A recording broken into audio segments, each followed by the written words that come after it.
Oi pessoal, então vamos para a nossa aula de língua portuguesa, ok? Lembrando que hoje eu postei as aulas porque eu tenho que resolver alguns probleminhas pessoais aí, e aí conto com a participação de vocês, tá bom? Então vamos lá. Questão 8, nós estamos na correção das atividades, né? Estamos falando sobre inferência. Quando eu falo com vocês, procuro usar o código de vocês. A figura do índio no Brasil de hoje não pode ser aquela de 500 anos atrás, do passado, que representa aquele primeiro contato. Da mesma forma que o Brasil de hoje não é o Brasil de ontem. Tem 160 milhões de pessoas com diferentes sobrenomes. Vieram para cá asiáticos, europeus, africanos, e todo mundo quer ser brasileiro. A importante pergunta que nós fazemos é: qual é o pedaço de índio que vocês têm? O seu cabelo? São seus olhos? Ou é o nome da sua rua? O nome da sua praça? Enfim, vocês devem ter um pedaço de índio dentro de vocês. Para nós, o importante é que vocês olhem para a gente como seres humanos, como pessoas que nem precisam de paternalismos, nem precisam ser tratadas com privilégios.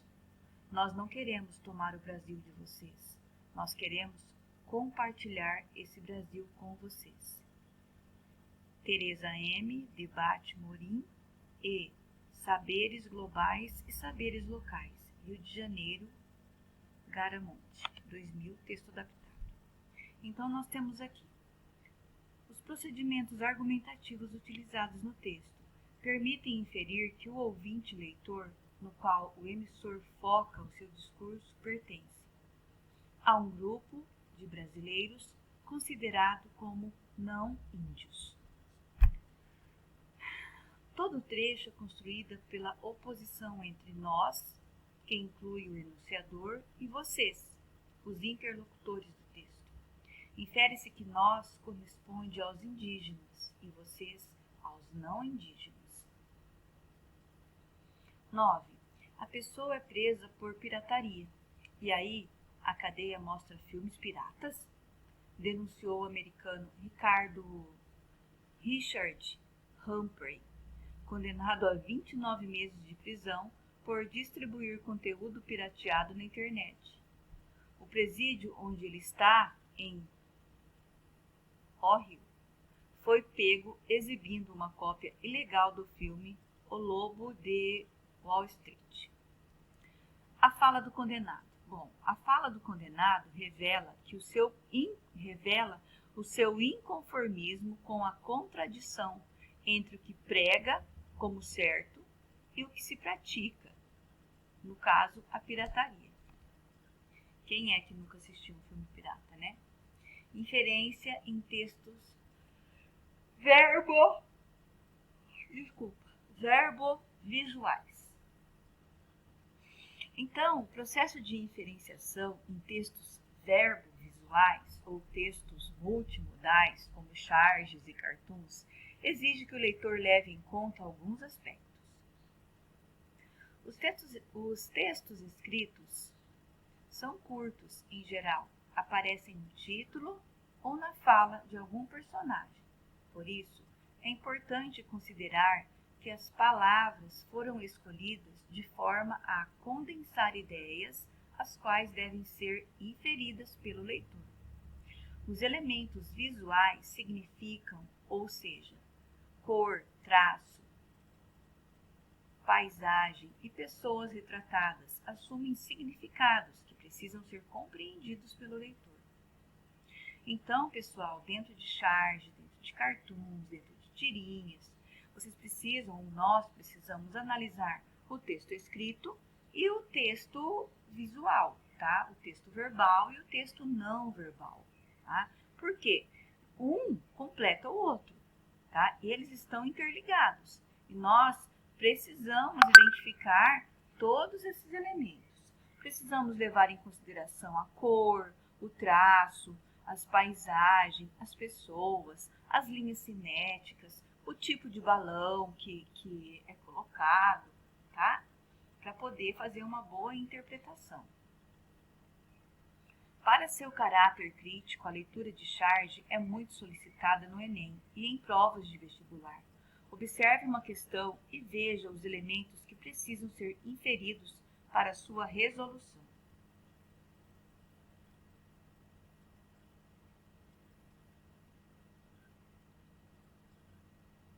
Maioridade penal. Pelo menos aqui a gente sempre tem professor.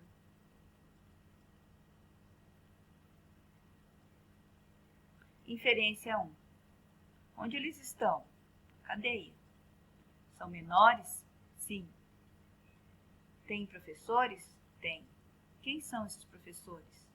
Os mais velhos. Estão presos? Beleza. Inferência 1. Onde os personagens estão?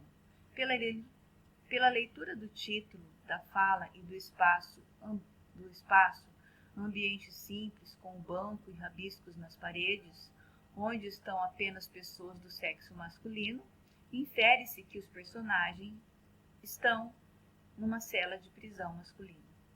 Inferência 2. Quem são os personagens? Os personagens sentados se diferenciam dos demais por serem bem menores. Infere-se, portanto, que 2 jovens menores de idade, isso é, deduzido pelo título, estão presos numa mesma cela com presidiários adultos. Inferência 3. Por que a menção ao professor? A fala do menor preso revela a principal crítica que se faz à diminuição da maioridade penal. O governo deveria garantir que todos os menores tivessem educação de qualidade. O uso do aqui, referindo-se à prisão, se opõe a um lá, que seria escola, e não que fossem retirados da vida em sociedade. Ao mesmo tempo, repete um argumento sempre presente quando se contesta a diminuição da maioridade penal, a possibilidade de os menores terem contato mais próximo com o mundo do crime. Perceba que essas inferências só são possíveis se o leitor tiver conhecimento do amplo debate que se instaurou na sociedade brasileira a respeito da maioridade penal. Pessoal, é importantíssimo vocês lerem sobre esses temas. Vocês precisam desenvolver a opinião de vocês sobre esses temas polêmicos. A mesma coisa sobre cotas, tá? Esse tipo de discussão sempre vai aflorar, sempre vai surgir. Vocês precisam ter aí a argumentação de vocês pronta, tá? Não se deve, então aqui, segundo as inferências que nós fizemos, pela relação entre o texto verbal e não verbal, depreende-se que, na charge, o autor defende que não se deve reduzir a maioridade penal. Questão 10. Então, ler, pessoal, ler não é apenas decodificar, tá? Ler é fazer inferências, é você compactuar com aquele texto, é buscar os seus conhecimentos prévios, tá? Se você não tem conhecimento prévio, busque, estude, vá além, para que você possa desenvolver uma argumentação, ok? No processo de desenvolvimento das inferências, tá? Nós articulamos inúmeras partes do nosso cérebro, tá? Todas elas são acionadas para a gente poder buscar o que a gente tem dentro do nosso cérebro guardado. Dessa forma, quanto mais leitura você tem e mais conhecimento, melhor. Se você não está a fim de ler, ouça um podcast, tá? Assista um jornal, leia um artigo de opinião sobre o assunto, reflita sobre aquilo, faça suas inferências, tá?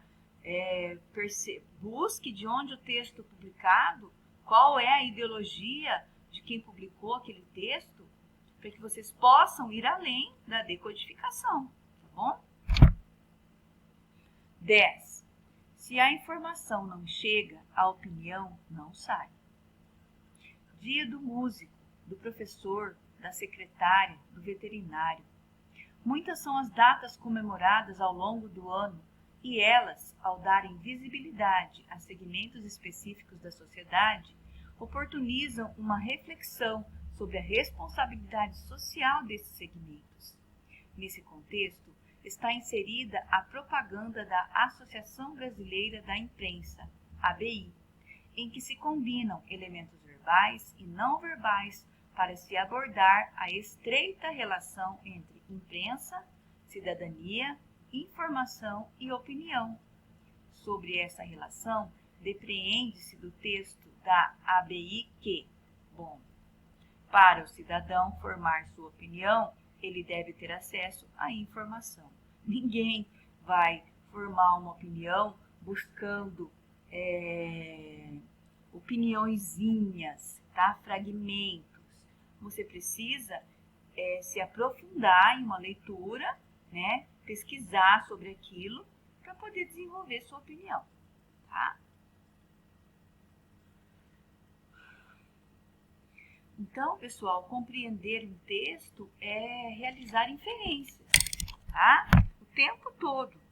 É a partir das informações escritas, das informações dadas no texto, que nós vamos ampliar os nossos conhecimentos, tá?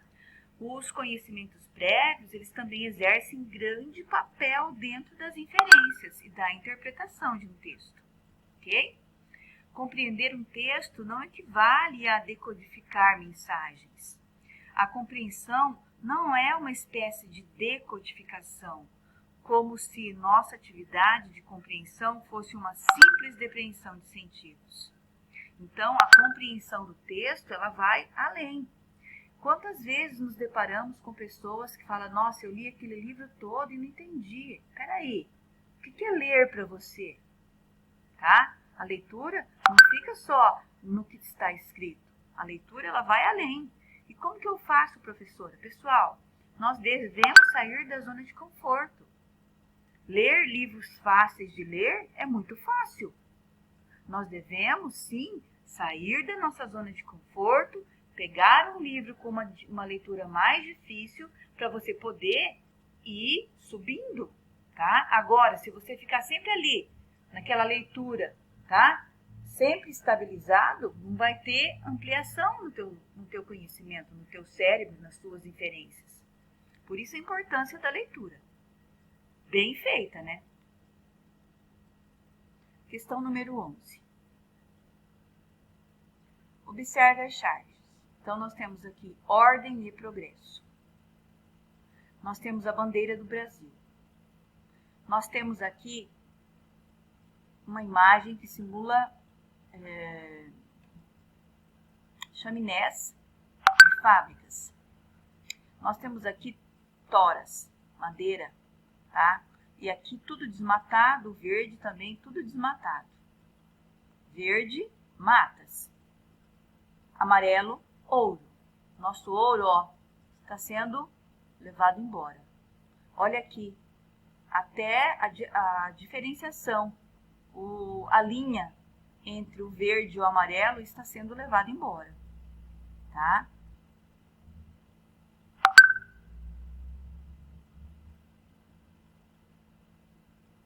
E aqui nós temos código de barras florestal.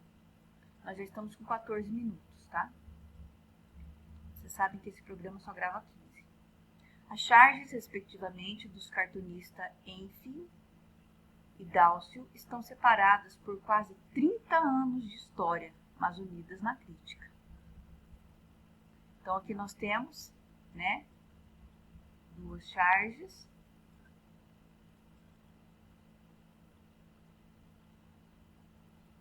Deixa eu ver se eu tenho informações sobre essa questão. A primeira charge usa a linguagem da bandeira para mostrar um ambiente devastado.